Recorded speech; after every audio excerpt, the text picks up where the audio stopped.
70 34 766 363 ആ നമ്പറില് നിങ്ങൾ മനുഷ്യരുടെ ഇടയിൽ, ഞാൻ വീണ്ടും പറയുന്നു, മനുഷ്യർ നമ്മളെ ഒറ്റപ്പെടുത്തുന്ന നല്ല ഒറ്റപ്പെടുത്തല്. നമ്മുടെ ഉള്ളിൽ നിന്ന് നമ്മുടെ ചിന്തകൾ പോകും, ബോധം പോകും, ബുദ്ധി പോകും. എന്നാൽ ഇതൊട്ടും ഇട്ട് പോകത്തതുമല്ല, എല്ലാം നമ്മളിലേക്ക് തന്നെ വരികയും ചെയ്യും.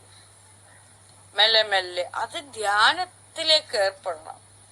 ഒറ്റയ്ക്കിരുന്ന് ധ്യാനം ചെയ്യണം, ഒറ്റയ്ക്ക് നടക്കണം, ഒറ്റയ്ക്ക്. അപ്പോഴേ അറിയുള്ളൂ എന്താണ് ഒറ്റപ്പെടലെന്ന്.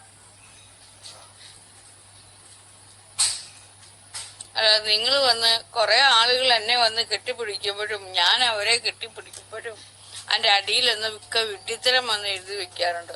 അവരെ ചേർത്ത് പിടിക്കൂ, അവരെ ചേർത്ത് പിടിക്കൂ. എന്നെ ആരും ചേർത്ത് പിടിക്കേണ്ട ഒരു കാര്യവും ഇല്ല. ഞാൻ നിങ്ങളെയാണ് ചേർത്ത് പിടിക്കുന്നത്. നിങ്ങളെല്ലാവരും ഒറ്റപ്പെട്ട എന്റെ അരികിലേക്ക് വരുമ്പോ ഞാൻ നിങ്ങളെയാണ് ചേർത്ത് പിടിക്കുന്നത്.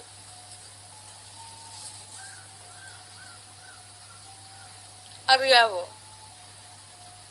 അല്ലാതെ അത് തന്നെയെന്ന്, അല്ലാതെ എന്നെ ആരും ചേർത്ത് പിടിക്കേണ്ട ഒരു കാര്യവുമില്ല. പരമാർത്ഥമെന്ന്, കറക്റ്റ് എന്ന്.